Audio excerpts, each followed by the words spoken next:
berdiri yang benar itu seimbang. Kalau nanti dia sudah bisa seimbang, nanti dia berdirinya mau suatu saat seperti ini, ya silahkan. Suatu saat menjadi seperti ini, ya silahkan. Ya, suatu saat berdirinya seperti ini satu kaki aja, ya silahkan. Tapi begitu kemudian kita minta untuk berdiri tegak yang seimbang, bisa. Berarti semua variasi seperti tadi itu adalah normal. Karena orang normal juga melakukannya. Enggak mungkin orang normal itu berdiri akan tegak seperti ini terus. Ya. Tapi yang dasar, yang benar harus bisa dulu, yaitu berdiri yang seimbang. Nah, bagaimana cara berdiri yang seimbang? Sama seperti duduk kemarin ya. Jadi telinga sama tinggi, bahu sama tinggi, pelvis sama tinggi. Berat badan ditumpuk oleh kedua tungkai sama besarnya. Ya, misalnya beratnya ini 70, maka kalau ditaruh timbangan yang diinjak ya, 2 timbangan, yang satu ditaruh di kaki kanan, yang satu ditaruh di kaki kiri, diinjak.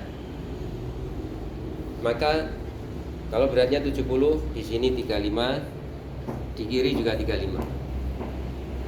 Nanti naik turun 5 kilo, naik turun wajar. Gak mungkin orang akan sama terus 35. Ya. Tapi kalau kemudian pasien stroke, yang terjadi adalah sisi yang sehat mungkin 90%, sisi yang sakit itu hanya 10%. Ya. Pokoknya selisihnya jauh, tidak 50%. Nah, yang normal adalah 50%. Ya. Kemudian kaki sama tinggi, bahu sama tinggi, telinga sama tinggi. Pak, kalau kakinya panjang sebelah gimana Pak? Kan jadi miring mesti. Ya, kalau ada panjang sebelah ya sudah lain lagi ya. Sudah 35 misalnya, tapi kok miring? Anda sudah fasilitasi, kok miring? Anda curiga panjang tungkainya panjang sebelah, ya Anda harus ukur ya panjang tungkainya. Begitu Anda ukur panjang tungkainya, oh benar tungkainya yang di sini lebih pendek, ya kemudian Anda harus mengusahakan untuk ganjalnya gimana. Seperti itu. Yang penting tegak dilihat dari depan seperti itu, tegak dilihat dari samping adalah sama seperti kemarin juga ya, kita kasih benang, kita kasih beban, tegak kepalanya menghadap ke depan, maka kita jatuhkan benang itu di belakang telinga, maka jatuh di sendi bahunya, lengkungan lobus umbal, hip jointnya sedikit di depan lutut dan sedikit di depan sendi pergelangan kaki. Nah, kalau kemudian berdirinya seperti ini, kita taruh ini benangnya di sini, jatuhnya di sini, berarti ada masalah dengan tegak. Nah, berarti yang kita periksa untuk dia menegakkan tubuhnya itu yang pertama apanya? Selalu adalah fondasi, ya fondasi atau awal gerakan ya. Misalnya berdiri, maka yang harus dilihat adalah tumpuannya. Misalnya duduk, yang dilihat adalah tumpuannya. Tapi kalau dia berjalan fase swing, maka yang dilihat bukan ankle-nya, tapi dilihat dulu. Pokoknya awal penumpuan atau awal aktivitas itu di mana, itu yang dicermati lebih dulu. Ya. Nah, kalau dia berdiri, yang harus dicermati adalah bidang tumpunya dulu. Nah, kalau kemudian bidang tumpunya itu tidak seimbang, tidak 50-50, ya kita kemarin intervensi yang pertama beritahu, Pak itu di situ beratnya 70. bukan 70, 40, 50. Di sini hanya 20, Pak. Atau di situ 60, di sini ada 10. Coba Bapak berikan berat di kaki kiri Bapak supaya di sini itu sekitar 35, di sini sekitar 35 juga. Coba Pak, gimana Bapak melakukannya? Ya. Jadi timbangan itu sudah menjadi feedback yang lumayan. Walaupun tidak sebagus virtual reality, tapi timbangan itu sudah bagus. Ya. Daripada Anda nggak pakai timbangan, Anda hanya minta pasien untuk, ayo Pak, berat badannya dipindahkan ke kaki kiri. Nah, taunya kita sudah benar gimana? Ya kan? Latihannya latihan pemindahan berat badan, tapi nggak ada feedback yang membetulkan. Sehingga timbangan itu sudah lumayan. Karena bisa saja orangnya itu seolah-olah berat badannya sudah geser ke kiri Pak. Tapi beratnya masih di sini nih. Ya. Buktinya apa? Buktinya saya bisa mengangkat kaki saya di sini. Kan berarti tidak menumbuh berat badan. Tapi saya sudah berada di sini nih. Ya. Loh, saya bisa mengangkat kaki saya. Kan berarti di sini tidak ada beban. Nah, kadang-kadang pasien begitu, suruh memindahkan berat badan, yang terjadi hanya goyang pinggul saja. Ya, beratnya masih di sini. Nah, kalau ada timbangan kan menjadi objektif. Itu loh Pak, Bapak sudah goyang pinggul kayak gitu, di situ masih 10 gitu Pak. Berarti Bapak salah ini. Jadi bukan hanya pinggulnya yang digoyang, yang digeser, tapi nah seperti ini Pak, diinjak lebih kuat yang sana. Nah, seperti itu. Jadi kita perbaiki dulu bidang tumbuhnya. Siapa tahu yang tumbuhnya kita perbaiki, yang atasnya jadi benar.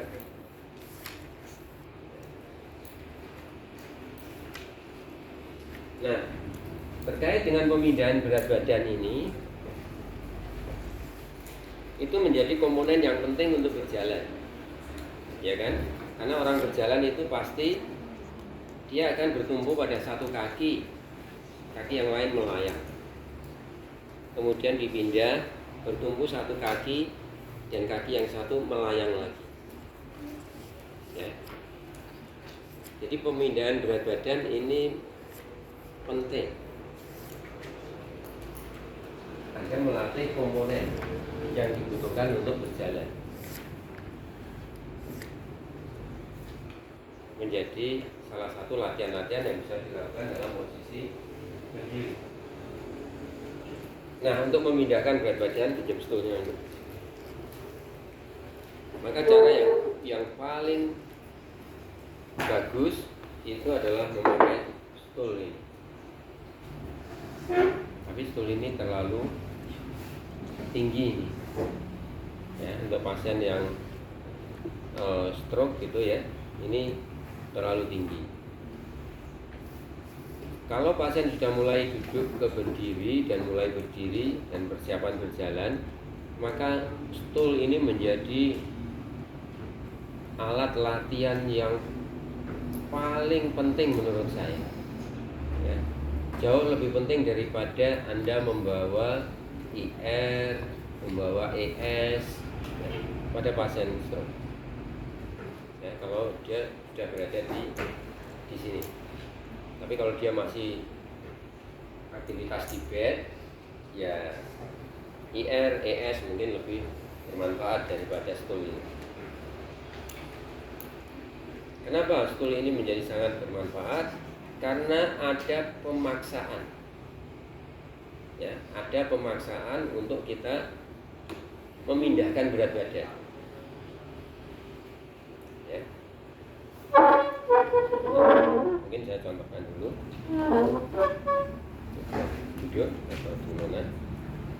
Nah, misalnya yang sakit yang kiri, saya mau melatih yang kiri ini untuk menumpu berat badan. Ya. Maka kemudian latihannya adalah seperti ini. Pindahkan berat badannya semua ke kaki kiri. Kaki kanan kan sehat, kaki kanan tidak menumpuk berat badan. Kaki kanan bisa digerakkan, Pak. Angkat kaki kanan, taruh di atas stool. Ya. Taruh, sentuh saja, sentuh. Jangan diletakkan. Sentuh saja. Dan kemudian turun lagi. Apa yang terjadi? Maka pemaksaan yang luar biasa, pasti berat badan ditumpu di sini semua. Karena ini benar-benar melayang, dan di sini pun tidak menumpu karena aba-abanya adalah sentuh saja. Ya, terus kemudian turun lagi. Jadi sekali lagi ada pemaksaan di sini untuk menumpu berat badan. Pasien stroke biasanya awalnya akan seperti ini. Disuruh latihan seperti itu, ya akan seperti ini. Ya. Turun. Berat badannya di sini terus. Latihannya sama, yaitu naik turun stool. Tapi kemudian efek latihannya jauh berbeda. Ya, jadi kalau Anda kemudian mentolerir pasiennya itu seperti ini, terus kemudian turunnya, nah seperti ini, tidak ada gunanya. Latihannya untuk apa itu? Nggak jelas. Pak, ini baru latihan pertama kali, Pak. Jadi pasiennya seperti itu, ya saya biarkan supaya dia semangat dulu, Pak. Kalau kemudian sejak awal saya tuntut seperti ini, pasien nggak bisa-bisa. Adanya nanti pasien itu frustrasi, Pak. Oh ya, bagus. Boleh, Pak, seperti itu. Ya, benar. Nggak apa-apa. Tapi nanti segera ya, begitu pasien kemudian sudah apa ya, kepercayaan dirinya meningkat, Anda harus minta ini tidak seperti ini lagi. Ini harus diangkat, menyentuh saja dan kemudian turun lagi. Ya, Pak, nanti kalau pasiennya sudah semakin baik, nanti akan seperti itu. Ya. Ya, jadi boleh. Tidak kemudian sejak dari awal Anda sudah menuntut harus benar begini ya. Pasiennya belum bisa ya, mungkin Anda padu dengan pasiennya. Masa begitu aja nggak bisa, Pak? Yang sakit itu siapa? Saya sudah berusaha. Pasiennya marah. Coba Bapak yang di sini. Pasiennya marah. Ya, jadi boleh seperti itu. Tapi Anda tahu yang benar itu harusnya seperti apa. Nah, sebagai bentuk peningkatan, tidak hanya sekedar naik, menyentuh di sini kemudian turun, tapi ini adalah melangkah melewati stool. Nah, ini pemaksaan yang lebih luar biasa ini. Ya. Berarti ini benar-benar tumpuan 100% di sini, karena ini benar-benar melayang. Kemudian menyentuh lantai di depan stool, menyentuh saja, dan kemudian kembali. Wah, ini luar biasa sulit. Dan badan di sini full 100%. Peningkatannya lagi yang lebih sulit. Ini naik ke atas stool. Terus gerakannya, oh ini membawa seluruh tubuh untuk naik. Nah, ini berat sekali. Nah, terus kemudian yang di sini tidak boleh menyentuh stool, menyentuh lantai di depan stool, dan kemudian kembali ke belakang. Oh, ini berat sekali. Nah, bentuk progresivitas latihan. Kalau ini ketinggian, saya aja sulit tadi melakukan. Ya, ketinggian. Awalnya berapa senti, Pak? Untuk awal latihan mungkin ya 3-4 senti. Nanti kalau sudah bisa ditingkatkan menjadi 5-6 senti. Ya.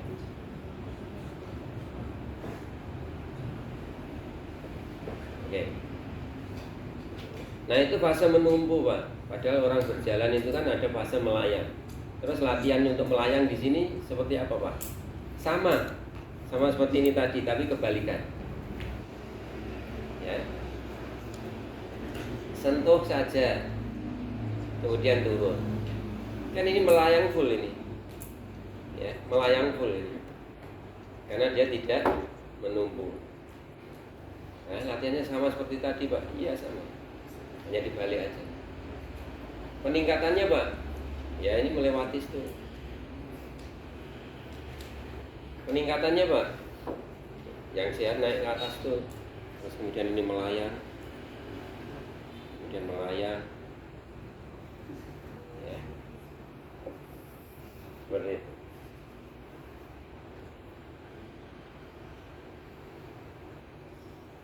Nah, di setiap klinik stroke itu mesti ada stage, ya, trap-trapan, undak-undakan, ya, yang bentuknya biasanya undak-undakannya tidak terlalu tinggi, kecil-kecil, terus kemudian ada tempat yang datar, terus kemudian ada undak-undakan lagi yang tinggi undak-undakannya agak tinggi. Nah, seperti itu. Trap-trapan itu adalah salah satu cara yang paling bagus untuk melatih pola berjalan.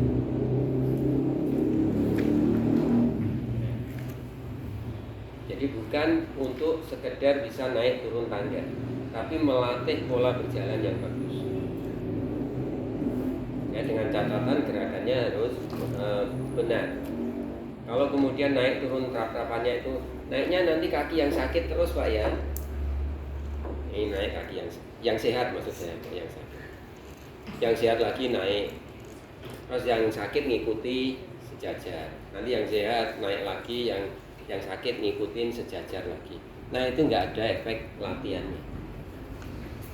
Turunnya juga begitu. Nanti turunnya kaki yang sehat dulu Pak ya. Nanti kaki yang sehat lagi ya Pak. Nggak ada efek latihannya. Dia hanya berefek untuk pasien bisa naik turun tangga dengan cara kompensasi.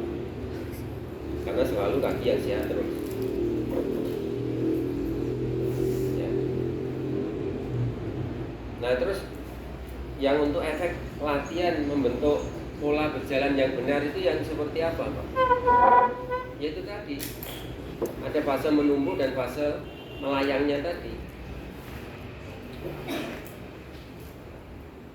Coba misalnya ini pinjam ininya Pak. Ya. Nah. Ya, misalnya ini trap-trapan ya. Paling tidak ada 3 trap ya. 1, 2, 3. Maka pada waktu ini naik ke sana, ya, maka kemudian di sini sisi yang sakit itu dilatih fase melayangnya. Melatih fase melayangnya pun dari sini, bukan naik ke sini, tapi naik ke atasnya sini. Berarti melatih fase melayangnya itu Anda lihat dia melewati 2 anak tangga. Ya, jadi bukan ini di sini. Terus ini nanti di sini enggak begitu. Nah setelah kemudian sampai di atas, ini tadi misalnya sudah sampai di atas, nah di sini, maka kemudian fase menumpunya dilatih luar biasa. Karena kemudian kaki yang sehatnya itu naiknya tidak di sini, tapi langsung di atasnya di sini. Nah ini kan menumpu yang luar biasa ini. Nah begitu berulang terus. Maka naik turun tangga yang dilakukan dengan bergantian kaki, ya bergantian kaki, itu membentuk pola berjalan yang baik. Ya. Jadi kenapa stage itu bentuknya seperti tadi? 1 trap-trapannya itu rendah, jadi sampai banyak begitu ya. Terus tempat datar, terus kemudian trap-trapannya agak tinggi sehingga anak tangganya hanya sedikit di sini. Tapi di sini anak tangganya banyak, tapi rendah. Ya karena ini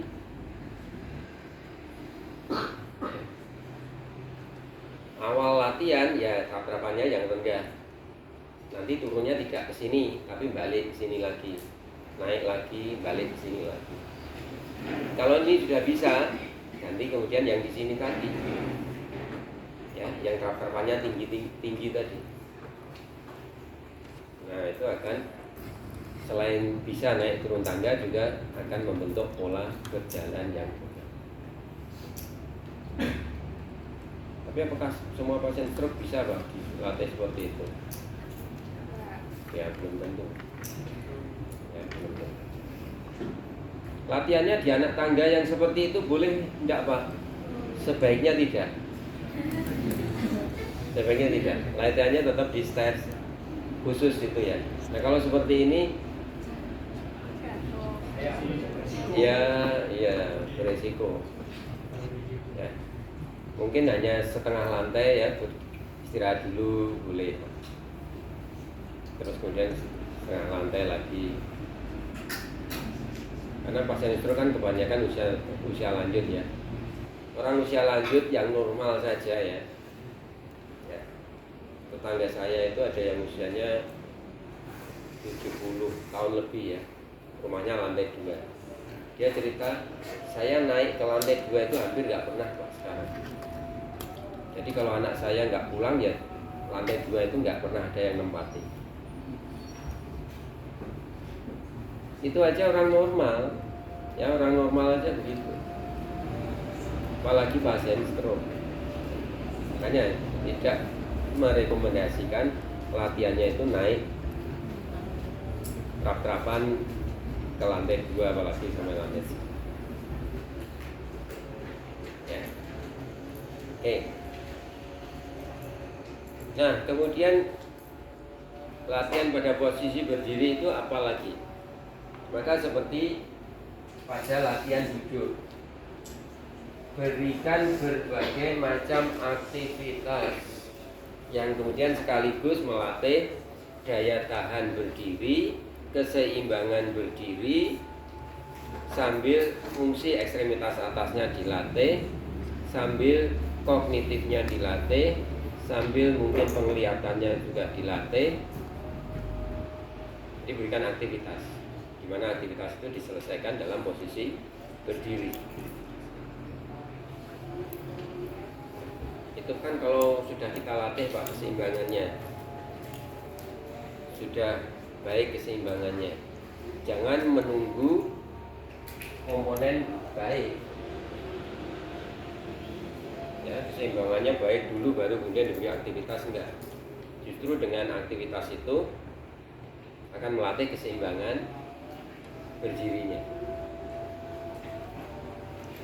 Tapi kalau berdiri yang belum dikasih aktivitas itu Pak, latihannya apa saja? Selain latihan-latihan ini tadi ya, pemindahan berat badan dan juga sebagai persiapan untuk berjalan, maka pada saat berdiri Anda bisa memberikan ini Mas.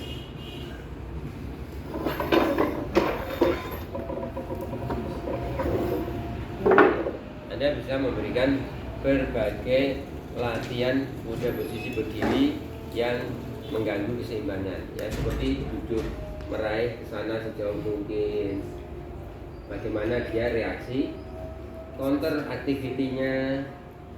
Counter activity itu kontraksi otot ya, sampai seperti ini tapi kakinya tidak boleh terangkat dulu. Yang kita harapkan di sininya berkontraksi untuk melawan supaya tidak jatuh.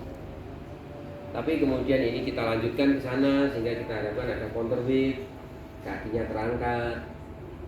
Nah seperti itu kita latihkan ya, baik ke kanan atau ke kiri, mungkin juga ke depan dan juga ke belakang ya, seperti ini. Misalnya mendorong ke depan ya, kita berada di depan ya, dorong ke depan, jangan sampai terjatuh misalnya. Kemudian kemudian juga condongkan badannya ke belakang, jangan sampai terjatuh. Kemudian kita goyang kembali ke posisi semula, jangan sampai terjatuh. Ya. Jangan sampai terjatuh. Ya. Nah, seperti itu bisa kita latihkan. Atau mungkin kita melatih kestabilannya, atau seringkali juga kita menyebutnya proprioceptive training, ya, itu juga boleh. Ada juga yang mengatakan itu latihan keseimbangan, ya enggak apa-apa, enggak masalah, karena memang bentuk-bentuknya hampir sama. Misalnya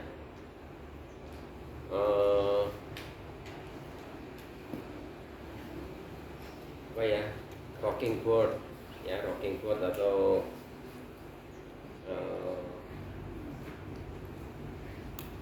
misalnya setengah bola, ya setengah bola itu, ya setengah bola, di mana kemudian pasien menaruh kakinya satu di situ, yang satu di luar.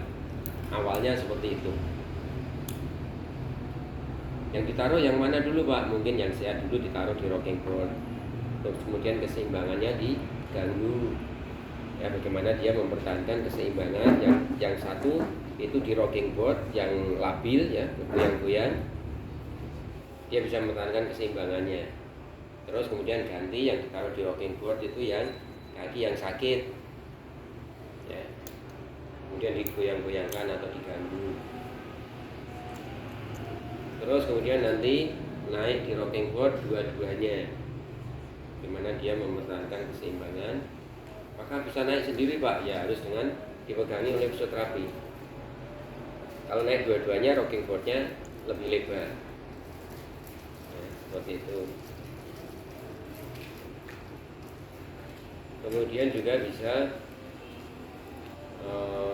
ya kalau Anda kreatif, ya hal-hal yang seperti itu bisa Anda latihkan bermacam-macam. Misalnya pakai rocking board seperti itu yang rendah, ya sehingga tidak terlalu labil, ya yang rendah. Kemudian berdiri satu kaki, ya. Berdiri satu kaki kan sebelumnya mestinya sudah harus dilatih dulu Pak, pada permukaan yang rata seperti ini, ya sebagai bentuk peningkatan bisa di rocking board. Nah, berdiri satu kaki di rocking board itu ada yang menyebut latihan keseimbangan, ada yang menyebut latihan proprioceptor, ya. Satu di rocking board, kemudian kaki yang satu melangkah, ya di luar rocking board, ya. Keseimbangan Pak itu Pak, iya. Tapi ada juga yang menyebut sekali lagi proprioceptive training, ya, karena memberikan input proprioceptif di sendi-sendi tungkai yang sakit.